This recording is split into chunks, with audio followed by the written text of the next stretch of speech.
मंजिल मिल ही जाएगी भटकते भटकते ही सही, गुमराह तो वो हैं जो घर से निकले ही नहीं।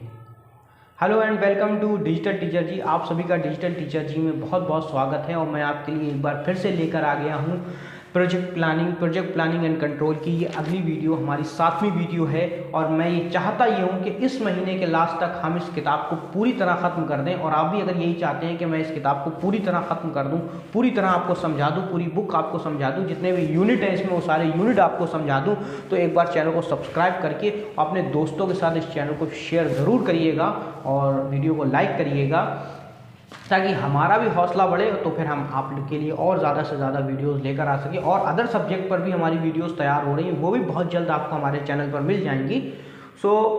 ये और साथ में यही कहना चाहूँगा कि मंजिल मिल ही जाएगी भटकते भटकते ही सही, गुमराह तो वो हैं जो घर से निकले ही नहीं। तो घर से निकलिए, दुनिया में आइए, आपको कहीं ना कहीं अपनी मंजिल मिल ही जाएगी। लेकिन उसके लिए आपको घर को छोड़ना पड़ेगा। घर को छोड़ने का मतलब ये है कि आपको अपने पढ़ाई पर फोकस रखना पड़ेगा।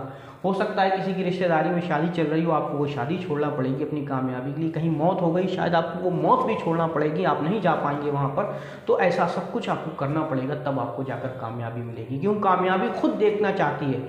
आप कामयाब हों तो जब होंगे ना, क्योंकि ऊपर वाला भी आपको कामयाबी देने से पहले इस बात को पूरी तरह से ठोक बजा लेता है कि ये कामयाब होने के लायक है या नहीं है।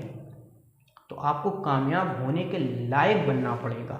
जब तक आप कामयाब होने के लायक नहीं बनेंगे, कामयाबी आपको नहीं मिलेगी।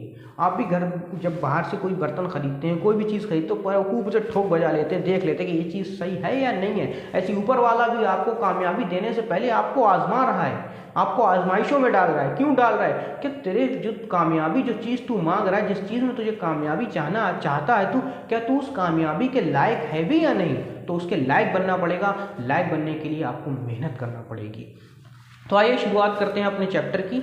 जो यहाँ से मैंने छोड़ा था वहीं स्वचलन चलते हैं। स्वचलन का आज का जो हमारा टॉपिक है वो है स्वचलन के पक्ष में तर्क। देखिए, जिसका विपक्ष होता है उसका पक्ष भी होता है। तो मतलब स्वचलन के विपक्ष के बारे में हमने पिछली वीडियोस में जाना भी था, और इसमें भी मैं आखिर में आपको स्वचलन के विपक्ष के बारे में जो तर्क दिए हैं उसके बारे में बताऊंगा। लेकिन यहाँ पर हम पक्ष की बात कर रहे हैं कि स्वचलन किस लिए, क्यों आवश्यक है, इसके बारे में हम जानेंगे। ऑटोमेटिक क्यों हमारे देश के लिए आवश्यक है, उसके बारे में जानेंगे। तो इसमें सबसे पहला है ये सुधार व विकास में सहायक होती है। सबसे पहला जो हमारा टॉपिक इसमें यही है कि ये सुधार और विकास में क्या होती है, सहायक होती है। सुधार और विकास में सहायक का मतलब ये होता है कि अगर हम अपने देश में, अपनी फैक्ट्री में, जहाँ भी हम काम करते हैं या जो भी हमारा काम है, उस काम में अगर हम ऑटोमेटिक चीज़ें ले आएंगे, ऑटोमेटिक मशीनें ले आएंगे, ऑटोमेशन ले आएंगे, तो उससे क्या होगा कि हमारी कंपनी का विकास यानी डेवलपमेंट भी जल्दी हो जाएगा और हमारे प्रोडक्ट में सुधार भी आएगा। ये बात सच है। आपने देखा होगा कि अगर कोई व्यक्ति हाथ से पैकिंग करे तो जाहिर सी बात है कि एक पैकिंग दूसरी पैकिंग से कहीं ना कहीं अलग हो जाती है। लेकिन यही पैकिंग जब मशीनें करती हैं, तो मशीनों द्वारा जब ये पैकिंग करी जाती है तो क्या होता है, सबकी पैकिंग एक जैसी होती है, सब में लागत एक जैसी आती है। इससे क्या होता है, हमारी कंपनी का, हमारी जो भी व्यवसाय है, उस व्यवसाय का हमारे क्या होता है, विकास होता है, यानी डेवलपमेंट होता है। तो ये वाला आपको तर्क समझ में आया होगा। अगला तर्क है विभिन्न प्रकार के रोजगार के अवसर मिलते हैं। विभिन्न प्रकार के रोजगार के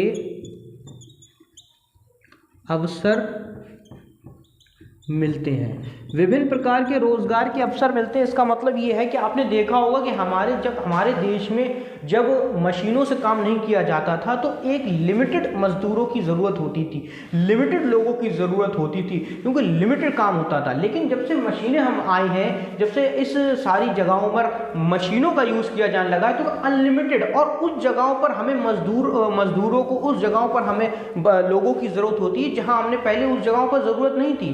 तो क्या है, अलग अलग जगहों से हमें रोज़गार के अवसर मिलते हैं, रोज़गार की अपॉर्चुनिटीज़ मिलती हैं, एम्प्लॉयमेंट मिलता है हमें अलग अलग प्रकार से। अगला है लागत कम आती है। ये एक मुख्य पॉइंट है, लागत कम आती है। और ये बात सच है, ये आप लोग भी जानते हैं कि जब क्या होगा, जब हम ऑटोमेशन पर चलेंगे यानी जब हमारी कंपनी ऑटोमेटिक चलेगी, ऑटोमेशन पर चलेगी, तो जाहिर सी बात है लागत कम हो जाएगी। मजदूर जब कोई काम करते हैं तो उसमें लागत बढ़ जाती है, उसमें समय ज़्यादा लगता है, उसमें टाइम ज़्यादा लगता है, उसमें वक्त ज़्यादा लगता है। लेकिन जब ये काम हमारी मशीनों द्वारा किया जाने लगता है तो लागत कम आ जाती है, समय कम आएगा तो लागत भी उसके साथ क्या हो जाती है, कम हो जाती है। तो कॉस्ट क्या हो जाती है हमारी, इसको लागत को हम इंग्लिश में कॉस्ट कहते हैं, तो कॉस्ट क्या हो जाती है, कम हो जाती है। इसके बाद अगला है गुणवत्ता में सुधार आता है। गुणवत्ता में सुधार आता है। राइटिंग पर मत जाइएगा, अगर आपको समझ में ना आए तो आप हमसे नोट्स प्रोवाइड करवा सकते हैं। नोट्स के लिए आपको स्क्रीन पर दिए हुए नंबरों पर कॉल करके आप हमसे नोट्स ले सकते हैं इसके। तो हमारा क्या है, गुणवत्ता में सुधार आता है। गुणवत्ता कहते हैं क्वालिटी में, क्वालिटी एक जैसी हो जाती है। मैंने आपको ऊपर भी ये बात समझाई थी, या फिर समझाता हूँ कि जब किसी मजदूरों द्वारा कोई काम किया जाता है तो उसमें क्या होता है, क्वालिटी अलग अलग हो जाती है। किसी में ज़्यादा, अब सोच लीजिए वजन में अलग अलग हो जाती है, कैसे, किसी में ज़्यादा मजदूर ने भर दिया सामान, किसी में प्रोडक्ट कम भरा, है ना। लेकिन जब मशीनें ये काम करती हैं तो वो एक नाप पर करती हैं। अगर किसी में 200 ग्राम जाना है तो 200 ग्राम ही जाएगा, 199 ग्राम नहीं जाएगा, 201 ग्राम नहीं जाएगा, पूरा 200 ग्राम ही जाएगा। तो यहाँ क्या होता है, क्वालिटी आपकी सुधर जाती है। मजदूरों द्वारा जब काम होता है तो क्वालिटी इतनी नहीं अच्छी आ पाती, क्वालिटी इतनी निखर के नहीं आ पाती है। जब मशीन उसको काम को करती है तो क्वालिटी क्या हो जाती है, स्थिर हो जाती है, एक क्वालिटी हो जाती है। जो प्रोडक्ट मैं खरीदूंगा आपकी कंपनी का, जो प्रोडक्ट दूसरा व्यक्ति खरीदेगा आपकी कंपनी का, दोनों की जो क्वालिटी होगी वो सेम होगी। ऐसा नहीं कि मेरा जो प्रोडक्ट है वो बेकार क्वालिटी का है, उसका जो प्रोडक्ट है वो सही क्वालिटी का, लेकिन दोनों है तो आप ही कंपनी की। तो ऐसा नहीं होता है, एक ही प्रकार की कंपनी में एक ही क्वालिटी के प्रोडक्ट मिलते हैं, सारे प्रोडक्ट में एक जैसी क्वालिटी पाई जाती है। तो मतलब क्या होता है, गुणवत्ता में क्या हो जाता है, सुधार हो जाता है, क्वालिटी में सुधार हो जाता है। तो ये हमारे स्वचलन के पक्ष में कुछ तर्क थे जो मैंने आपको बताए हैं कि इस प्रकार से स्वचलन क्या है, हमारे लिए अच्छा है। तो ये स्वचलन में के पक्ष में हमारे लिए कुछ तर्क थे। ऑटोमेशन क्यों हमारे लिए आवश्यक है, क्यों हम अपनी फैक्ट्रियों को ऑटोमेटिक करना है, इसके बारे में हमने आपको इसमें बताया। अब हम इसका अगले टॉपिक की ओर चलते हैं। तो हमारा अगला टॉपिक है भारत में स्वचलन अपनाने की दशा। भारत में स्वचलन अपनाने की दशा, मतलब किन किन दशाओं को देखते हुए, किन किन चीज़ों को देखते हुए भारत में स्वचलन आ सकता है, किन किन चीज़ों को हमें ध्यान में रखना पड़ेगा भारत में ऑटोमेटिक चीज़ों को लाने, मतलब ऑटोमेटिक मशीनों को लाने में हमें किन किन चीज़ों को ध्यान में रखना पड़ेगा। तो उसके बारे में सबसे पहला है कि उत्पादन क्या है, उत्पादन की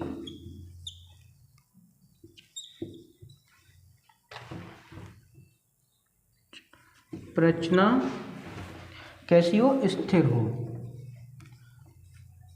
पहला हमारा जो इसका टॉपिक है वो हमें इस पर ध्यान देना पड़ेगा कि उत्पादन, जो हमारा प्रोडक्शन हो रहा है, जो जिस कंपनी, हमारी कंपनी में जिस चीज़ का प्रोडक्शन हो रहा है उसकी प्रचना, उसकी बनावट एक जैसी होना चाहिए। क्योंकि किसी भी मशीन से कोई भी प्रोडक्ट निकलता है तो वो एक ही क्वालिटी, एक ही क्वांटिटी और एक ही शेप का निकलता है। आपको ऐसा नहीं कि इसी शेप का एक प्रोडक्ट अब दूसरा दूसरे शेप का निकलिएगा, नहीं, एक बार में एक ही शेप के प्रोडक्ट निकलेंगे, फिर उसको आपको सेट करना पड़ता है मशीन को, फिर वो दूसरे टाइप के प्रोडक्ट बनाती है। दैट मीन क्या होती है, आपकी कंपनी की प्रचना, आपके प्रोडक्ट की प्रचना, आपके प्रोडक्ट का जो आकार प्रकार है, साइज है, वेट है, कलर है, जो क्वालिटी है, वो क्या हो, एक जैसी होना चाहिए, स्थिर होना चाहिए, फिक्स होना चाहिए। इंग्लिश में हम इसको कहते हैं फिक्स। कैसी होना चाहिए, ये फिक्स होना चाहिए। कैसी, उत्पादन की प्रचना कैसी होना चाहिए, स्थिर होना चाहिए। दैट मीन फिक्स होना चाहिए, तब हम भारत में ला सकते हैं। दूसरा हमारा इसमें यह है, सतत निर्माण होना चाहिए। सतत निर्माण होना चाहिए। सतत निर्माण का मतलब क्या होता है, मतलब कंटिन्यू आपका प्रोडक्ट बनता रहना चाहिए। ऐसा तो नहीं कि आज मशीन चली अब 2 महीने तक उसको बंद करके रख दें, नहीं। तो इसकी मेन चीज़ क्या है कि भारत में बहुत जगहों पर ऐसा पाया जाता है, जैसे चीनी मिल है, हमारे देश में चीनी मिल ज़्यादातर जहाँ जहाँ मैं रहता हूँ, जिस जगह पर मैं रहता हूँ, उस जगह में चीनी मिल 6 महीने नहीं चलता है, 3-4 महीने चलता है सर्दियों में, उसके बाद वो चीनी मिल बंद हो जाता है।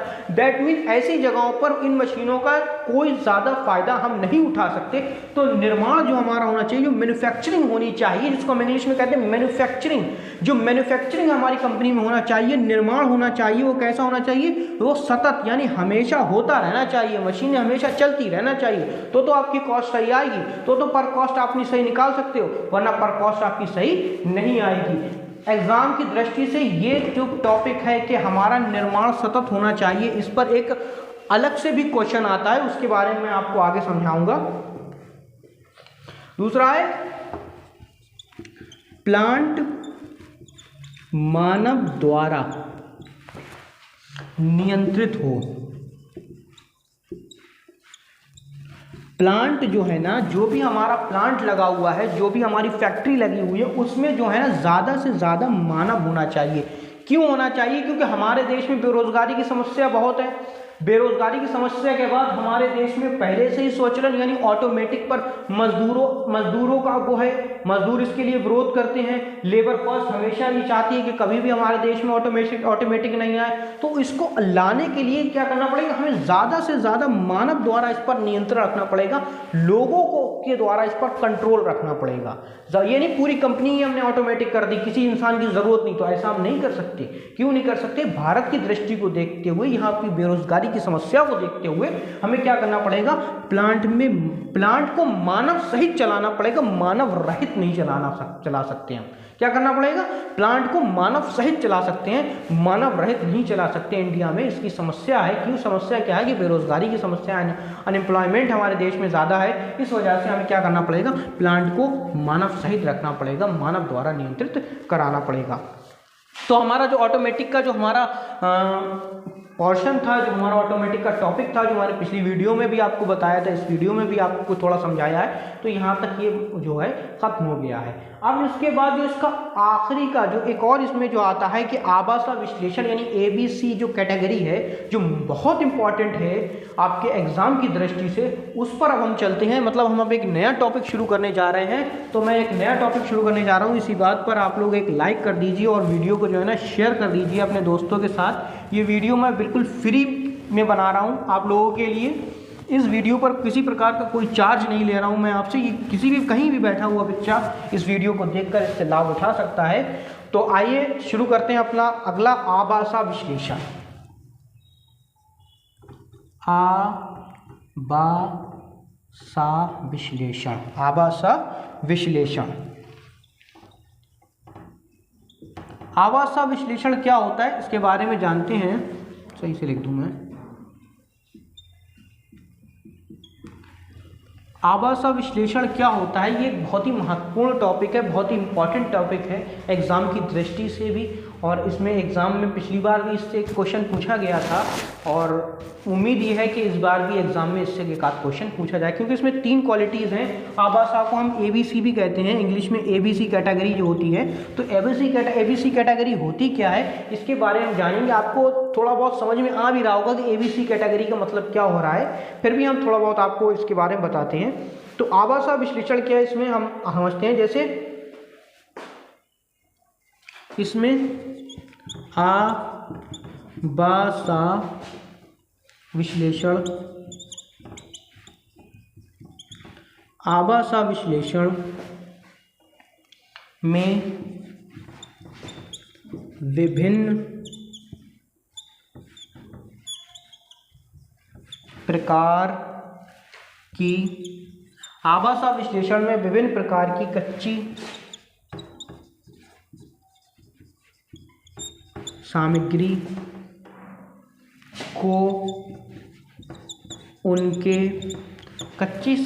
को उनके स्तर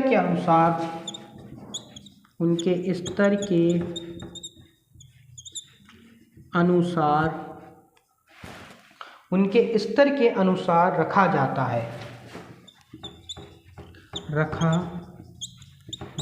है ताकि उन पर नियंत्रण किया जा सके। आभासा कैटेगरी क्या होती है उसकी मैंने एक छोटी सी डेफिनेशन यहाँ पर आपको लिखी है, मैं इसके बारे में आपको समझाता हूँ। क्या लिखा है मैंने कि आभासा विश्लेषण एक विभिन्न प्रकार की कच्ची सामग्री मीन्स रॉ मटेरियल। कच्ची सामग्री का मतलब क्या होता है, रॉ मटेरियल को उनके स्तर के अनुसार रखा जाता है। मतलब रॉ मटेरियल देखो अलग अलग तरह का होता है। कुछ रॉ मटेरियल ऐसा होता है जिसको हमें फ्रीजर में रखना पड़ता है कि अगर फ्रीजर में रखेंगे तो ये रॉ मटेरियल हमारा ख़राब हो जाएगा। जैसे हम दूध की फैक्ट्री चला रहे हैं तो हम ज़्यादा से ज़्यादा से ज़्यादा फ्रीजर की ज़रूरत होगी, क्योंकि दूध से पनीर बनेगा, दही बनेगा, इसके लिए फ्रीजर की ज़रूरत होती है, ठंडी चीज़ों की ज़रूरत होती है। तो आवासा कैटेगरी क्या होती है, अलग अलग तरह की कैटेगरियाँ बना दी जाती हैं अपनी फैक्ट्री में, क्योंकि हमारी फैक्ट्री में एक ही तरह का तो रॉ मटेरियल नहीं आता हो ना, अलग अलग तरह का रॉ मटेरियल आता है। तो अलग अलग तरह का रॉ मटेरियल आता है, सबको एक जगह पे नहीं रख सकते, अलग अलग कैटेगरी बनाना पड़ता है कि इस रॉ मटेरियल के लिए ये वाला टेम्परेचर सही रहेगा, इस वाले रॉ मटेरियल के लिए ये टेम्परेचर सही रहेगा, इस वाले रॉ मटेरियल के लिए ये टेम्परेचर सही रहेगा। तो दैट मीन्स हम जब अपनी कंपनी में रॉ मटेरियल को रखने के लिए अलग अलग कैटेगरी बनाते हैं, उसी कैटेगरी को हम एक नाम देते हैं जिसे हम आभासा विश्लेषण यानी एबीसी कैटेगरी का नाम देते हैं। तो एबीसी कैटेगरी में किस प्रकार की वस्तुएं, किस प्रकार का रॉ मटेरियल रखा जाता है, इसमें हम बात करने वाले हैं आगे। तो जल्दी से वीडियो को लाइक करिए और हम बताते हैं आपको कि एबीसी कैटेगरी में किस प्रकार के, हर कैटेगरी में किस प्रकार का मटेरियल रखा जाता है उसके बारे में हम आज बात करते हैं। तो आभासा 3 है हमारे पास, यानी एबीसी 3 वर्ग हैं, 3 प्रकार की कैटेगरी हैं। इस 3 प्रकार की कैटेगरी के बारे में बात करते हैं। सबसे पहली जो कैटेगरी है उसे कहते हैं आ वर्ग, इसे हम इसे ए कैटेगरी के नाम से भी जानते हैं। क्या जानते हैं इसे हम? ए कैटेगरी के नाम से भी जानते हैं। तो ए कैटेगरी क्या होती है, आ वर्ग क्या होता है, इसके बारे में जानते हैं। तो इसमें आ उन वस्तुओं को रखा जाता है, ध्यान से सुनिएगा, इसमें उन वस्तुओं को रखा जाता है, इसमें उन वस्तुओं को रखा जाता है जो अधिक मूल्यवान होती हैं, जो अधिक मूल्यवान होती है, यानी जिनकी कॉस्ट बहुत ज़्यादा होती है, मूल्यवान होती हैं। इसमें उन वस्तुओं को रखा जाता है जो अधिक मूल्यवान होती हैं, यानी जिनकी कॉस्ट ज़्यादा होती है, मूल्यवान होती है तथा क्षयशील होती हैं। तथा क्षयशील का मतलब जल्दी खराब होने वाली, क्षयशील होती हैं, शील होती हैं जो जल्दी खराब हो जाती हैं, जो क्षयशील होती हैं। समझिएगा क्या लिख रहा हूँ मैं, इनमें उन वस्तुओं को रखा जाता है जो अधिक मूल्यवान होती हैं, यानी जिनमें बहुत ज़्यादा कॉस्ट आती है, और जो क्षयशील होती है मतलब जल्दी खराब होने वाली होती हैं, जो ज़रा में खराब हो जाती हैं। इसको कहते हैं ना, जैसे छुई मुई का पत्ता एक एग्जांपल लेते हैं कि छुई मुई का पत्ता, उसको ऐसी जगह रखना पड़ेगा जहाँ इंसानों के हाथ ना लगे, वरना वो तो सुखड़ जाएगा। दैट मीन ये है कि ऐसी जगह वस्तुओं को रखा जाता है जो ज़्यादा क्षयशील होती है, उसको एक कैटेगरी में, और ज़्यादा मूल्यवान भी, कॉस्ट भी उनकी ज़्यादा होती है, तो उसको रखा जाता है। तथा जिनकी मांग अधिक बार की जाती है, तथा जिनकी मांग अधिक बार की जाती है।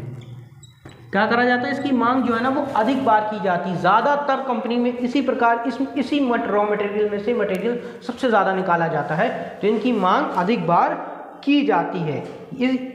इस स्कंद का मूल्य अधिक होता है। इस स्कंद यानी स्टॉक, मैं इंग्लिश में लिख देता हूँ आपको, इस स्कंद का मूल्य अधिक होता है। कैसा होता है? अधिक होता है, ज़्यादा होता है, बाकी कैटेगरी से ज़्यादा इस स्कंद का मूल्य सबसे ज़्यादा होता है, अधिक होता है, लेकिन इसकी मात्रा कम होती है। लेकिन इसकी मात्रा कम होती है। क्या होता है? लेकिन इसकी मात्रा, इसकी मात्रा क्या होती है, वो बहुत ही कम होती है, कम क्वालिटी, कम क्वांटिटी में होता है ये। तो ये आ वर्ग की डेफिनेशन है जो मैंने आपके सामने लिखी है। क्या लिखा है एक बार फिर से रिवाइज करते हैं। इसमें उन वस्तुओं को रखा जाता है, उस प्रकार की कच्ची सामग्री को, उस प्रकार के रॉ मटेरियल को इसमें रखा जाता है जो अधिक मूल्यवान होता है, जिनकी कॉस्ट सबसे ज़्यादा होती है, जिनकी कॉस्ट सबसे ज़्यादा होती, मूल्यवान होते हैं, तथा जो क्षयशील होते हैं। क्षयशील का मतलब जो जल्दी खराब होने वाले होते हैं, तथा जिनकी मांग अधिक बार की जाती है, मतलब ज़्यादा से ज़्यादा इनकी मांग करी जाती है कि हाँ इस प्रकार की रॉ मटेरियल से ज़्यादा प्रोडक्ट बनाए जाएंगे। इसका स्कंद मतलब स्टॉक का मूल्य भी अधिक होता है। बाकी कैटेगरी से सबसे ज़्यादा मूल्य का जो स्टॉक होता है, सबसे ज़्यादा कॉस्टली जो स्टॉक हमारे पास होता है वो ए कैटेगरी का ही होता है। लेकिन इसमें इसकी मात्रा कम होती है, और मात्रा में यानी क्वांटिटी में ये सबसे कम होता है। ए और बी और सी से कम होता है ए क्वालिटी का जो हमारा जो रॉ मटेरियल का स्टॉक होता है, वो बाकी कैटेगरी से क्या होता है, कम होता है। तो आई होप आप लोगों को ए कैटेगरी यानी आ वर्ग समझ में आ गया होगा। अगर आ वर्ग समझ में आ गया है तो अब इसके अगले वाले वर्ग की ओर चलते हैं।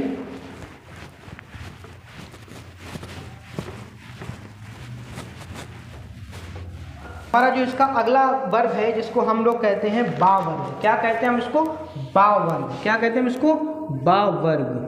बा वर्ग यानी बी कैटेगरी। इसको क्या कहेंगे हम? बा वर्ग यानी बी कैटेगरी। बी कैटेगरी क्या होती है इसके बारे में हम जानेंगे। तो ये इसके हम डेफिनेशन आपके सामने लिखते हैं। ये वस्तुएं आ वर्ग की अपेक्षा कम मूल्यवान होते हैं।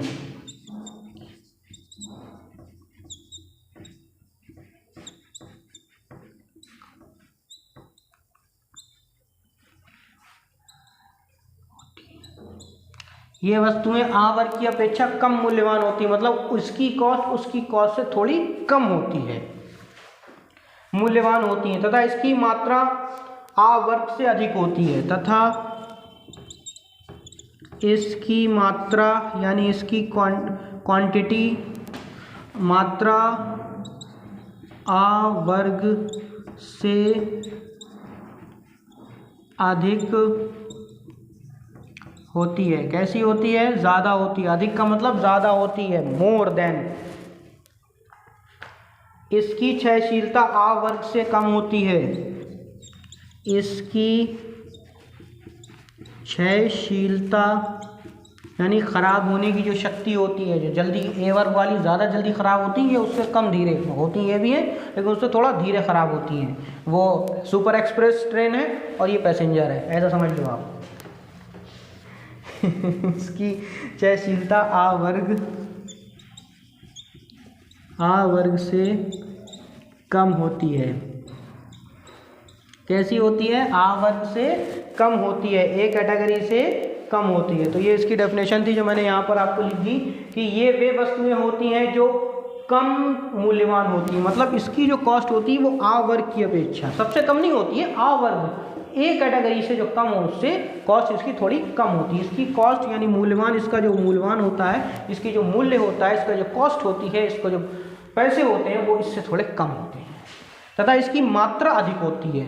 मतलब वो अगर वो कम मात्रा में कम क्वांटिटी में खरीदी जाती है, ये उससे ज़्यादा क्वांटिटी में, सबसे ज़्यादा क्वांटिटी में खरीदी जाती है। तीसरे नंबर वाली अभी बाकी है, इस वजह से ये बीच की है।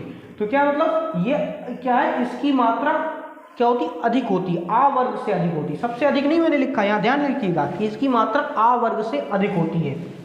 इसकी क्षयशीलता आ वर्ग से कम होती है। आ वर्ग से कम मतलब ये थोड़ी दिनों में ख़राब होती है, वो जल्दी ख़राब हो जाने वाली वस्तुएं होती हैं, ये उससे थोड़ा कम धीरे धीरे ख़राब होती हैं, उससे थोड़ा देर में ख़राब होती हैं, ऐसा समझ लीजिए आप इसको। तो ये बा वर्ग की विशेषताएं थी। बा वर्ग मतलब बी कैटेगरी में क्या क्या होता है ये मैंने आपको बता दिया। अब आ जाते हैं हम अपने अगले और इसके लास्ट टॉपिक पर, जिसके बाद मैं इस चैप्टर को समाप्त करके अगली वीडियो में आपको अगले चैप्टर के बारे में बताऊंगा। तो हमारा अगला जो है वो हमारा है सा वर्ग। क्या होता है? सा वर्ग। अब सा वर्ग क्या होता है उसके बारे में जानते हैं। सा वर्ग वैसे इतने में तो आपको समझ में आ ही गया होगा कि आ वर्ग जब सबसे बड़ा है, बा वर्ग उससे छोटा है, तो सा वर्ग सबसे छोटा होगा। फिर भी हम थोड़ा इसके आपको क्लियर कर देते हैं। सी कैटेगरी कौन कौन सी होती है, सी कैटेगरी किसे कहते हैं, इसके बारे में हम यहाँ पर क्लियर कर देते हैं। तो इसमें क्लियर करने में ये इस प्रकार की वस्तुओं का मूल्य तो कम होता है, इस प्रकार की वस्तुओं यानी स्टॉक, वस्तुओं में बनी हुई वस्तुओं का नाम नहीं हो रहे, यहाँ स्टॉक की बात हो रही है, ध्यान रखिएगा। यहाँ जितना भी ये काम किया गया, ये जितना भी बताया गया, ये सब स्टॉक के बारे में बताया गया आपको कि स्टॉक में किस प्रकार की वस्तुएं होती हैं। स्कंद के बारे में बताया गया, स्टॉक के बारे में आपको यहाँ बात कही गई है। इस प्रकार की वस्तुओं में स्टॉक यानी इस प्रकार की वस्तुओं का मूल्य तो कम होता है, वस्तुओं का मूल्य तो कम होता है। मतलब इस प्रकार की जो वस्तुएं होती है उसका मूल्य कैसा होता है, कम होता है, उसका जो कॉस्ट होती है वो कम होती है, मूल्य तो कम होता है, लेकिन मात्रा दोनों वर्गों से अधिक होती है। लेकिन मात्रा दोनों वर्गों से अधिक होती है। इसकी मात्रा यानी इसकी जो क्वांटिटी होती है वो बाकी यानी बी और सी से ज़्यादा होती है, बा और सा से ज़्यादा होती है। ये ध्यान रखिएगा, ये क्षयशील नहीं होती, ये